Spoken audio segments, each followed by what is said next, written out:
ప్రియమైనటువంటి తల్లిదండ్రులకు, శ్రేయోభిలాషులకు, మిత్రులకు, ప్రజలకు ముందుగా నా ధన్యవాదాలు, శుభాభినందనలు. నిజంగా చాలా సంతోషిస్తున్నాం.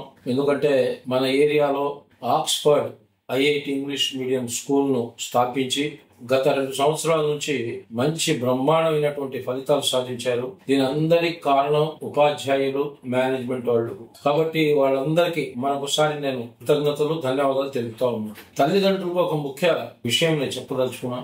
గతంలో ఒక 20-30 ఏళ్ల క్రితం ఉన్నటువంటి సామాజిక పరిస్థితులు వేరు, ఇప్పుడున్నటువంటి సామాజిక పరిస్థితులు వేరు. సమాజంలో పిల్లల్లో కంప్లీట్ గా మార్పు వచ్చేసింది. ఈ మార్పుని మీరు గమనిస్తున్నారో గమనించట్లేదో నాకైతే తెలియదు, కానీ ఒక విషయం మాత్రం నేను గట్టిగా చెప్పగలను. అదేంటంటే ప్రస్తుతం ఉన్నటువంటి పరిస్థితుల్లో యవ్వనంలో ఉన్నటువంటి పిల్లలు, ఆ పిల్లల్లో మైండ్ లో చాలా మార్పు వచ్చింది. దీనికి కారణం తల్లిదండ్రులు ఎంత మాత్రం కాదు, సామాజిక పరిస్థితులు, సోషల్ మీడియా, ఫేస్బుక్లు, ఇన్స్టాగ్రాములు, యూట్యూబ్లు, తర్వాత వాట్సాప్లు, చాటింగ్లు, ఇవన్నీ వచ్చేసినాయి. ఈ గతంలో లేవు కాబట్టి మన పిల్లల మీద మేము అంత పెద్ద శ్రద్ధగా పెట్టలే. కానీ ఈ రోజున్న పరిస్థితుల్లో మీరు 24 గంటలు మీ పిల్లల మీద, మీ సంతానం మీద డేగ కన్ను వేసి చూడాల్సినటువంటి ఆవశ్యకత, అవసరం ఈ రోజు ఉంది.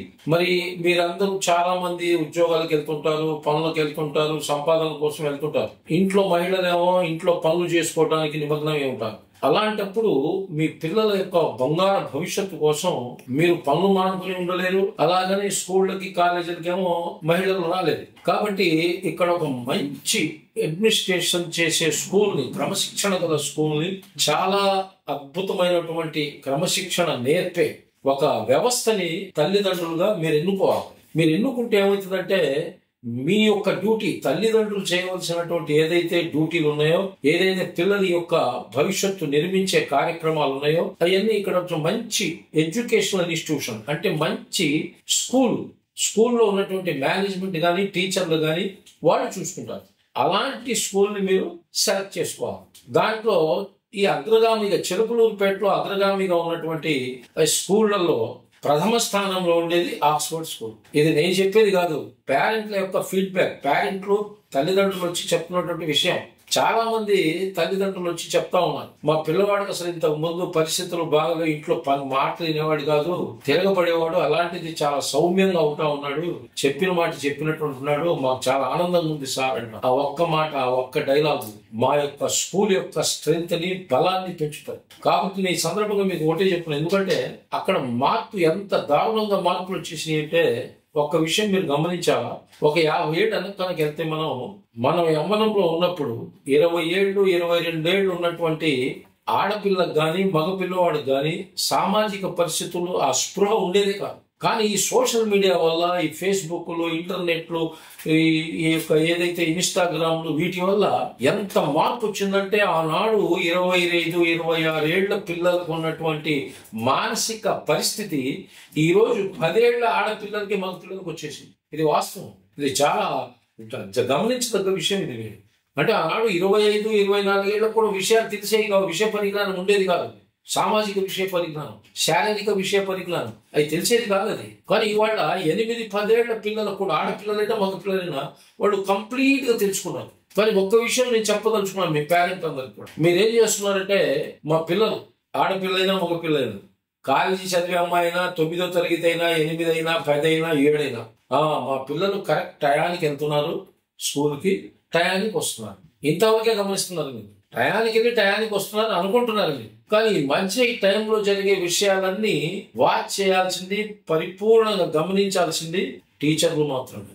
ఆ టీచర్లు వాళ్ళ ఒక మంచి సభ్యత, సంస్కారం కలిగినటువంటి టీచర్ని ఆక్స్ఫర్డ్ మేనేజ్మెంట్ వాళ్ళు పెట్టుకున్నందుకు నేను వాళ్ళకి మరొకసారి ధన్యవాదాలు చెప్తాను. ఎందుకంటే నేను చెప్పేది ఏంటంటే, ఆ తల్లిదండ్రుల యొక్క ఫీడ్బ్యాక్ తల్లిదండ్రులకు చెప్తుంటే చాలా ఆనందం వేస్తుంది మాకు. రెండవ విషయం, పిల్లల్లో మానసిక పరిస్థితులు ఎదుగుదలకి మనం అలవాటు చేయాలి.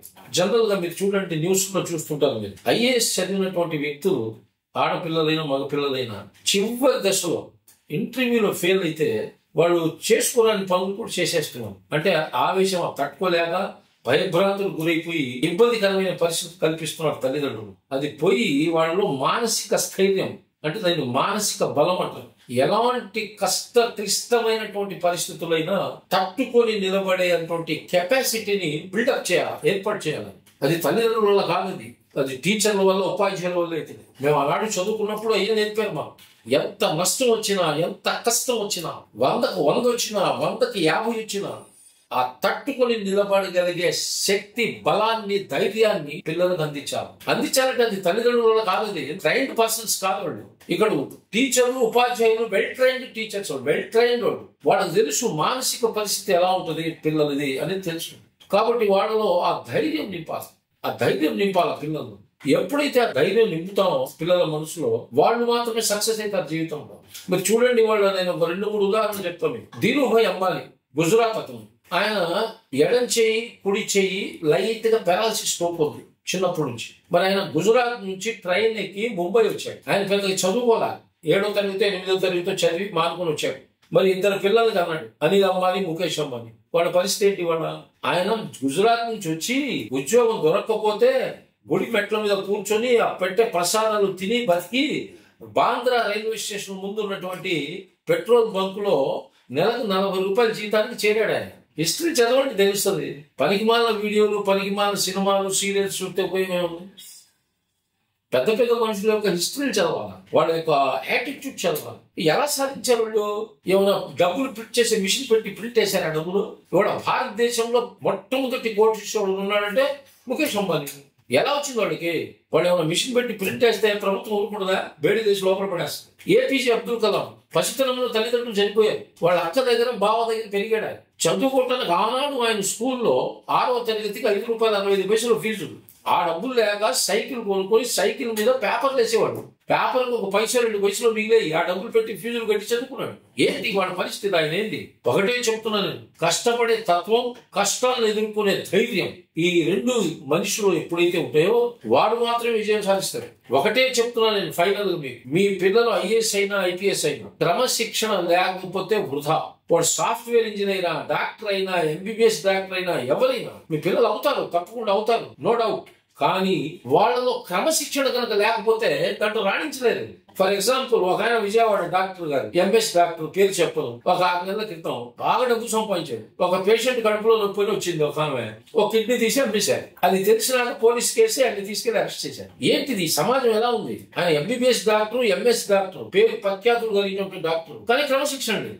ఉపయోగం ఎంత చెడ్డ పేరు వస్తుంది, డాక్టర్ జాతి మొత్తానికి చెడ్డ పేరు వస్తుంది కదా. నేను అందుకే చెప్తున్నాను, క్రమశిక్షణ ఉన్నటువంటి పాఠశాలని కానీ, స్కూల్ని కానీ, కాలేజీ కానీ మాత్రమే సెలెక్ట్ చేసుకునే నైతిక బాధ్యత పిల్లల్ని కన్నటువంటి తల్లిదండ్రుల మీద ఉంటుంది. అంతేగాని బిల్డింగ్లు చూసి, యూనిఫామ్లు చూసి, డ్రెస్సులు చూసి దీని మీద మీరు సెలెక్ట్ చేసుకుంటే పప్పులో కాలేసినట్టు. కాబట్టి నేను ఒకటే చెప్తాను, దయచేసి మంచి స్కూల్ అంటే ఇక్కడ ఫీడ్బ్యాక్ క్రమశిక్షణకి మారు పేరు. కాబట్టి మీరందరూ ఆక్స్ఫర్డ్ స్కూల్ని ఎన్నుకున్నందుకు, ఆక్స్ఫర్డ్ స్కూల్లో మీ పిల్లల భవిష్యత్తు నిర్మించేందుకు, పునాదులు వేయటానికి మీరు నిర్ణయించినందుకు మరొకసారి మీ అందరికీ ధన్యవాదాలు తెలుపుకుంటూ విరమిస్తున్నాను. Thank you very much. జై భారత్.